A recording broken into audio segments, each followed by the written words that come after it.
લગન વ્યા ગયા એટલે પૈસા ભૂલી જવાના એમ? હું દેવાંગભાઈ તમારા પૈસા આપી દે. અમે અટાણે થવા કોની સામે વાત કરશો? અરે કોની સામે વાત કરશો ખબર છે ને? અરે દેવાંગભાઈ તમે મુખીનો દીકરો છું, યાદ રાખજે. હું તને એમ કઈ સાવા નહીં દઉં.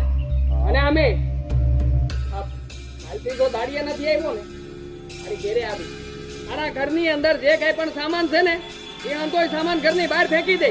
પછી મને નો કહેતો કે મેં છે ને ગામ વચ્ચે તમારી આબરૂ કાઢી છે. જાણે છે ને મને અને મારા બાપને આ ગળા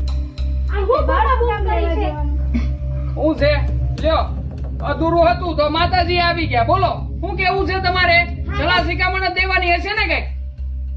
તમે છે ને આ કોઈ દી સુધરશો જ નહીં એમ ને? આખા ગામની તો આયુ લ્યો છો પણ ઘરની હું કરવા લ્યો? તો ઘરના લોકો એવું કરે તો એવું જ કરે. આ ઘરના લોકો એવું જ કરતા હોય તો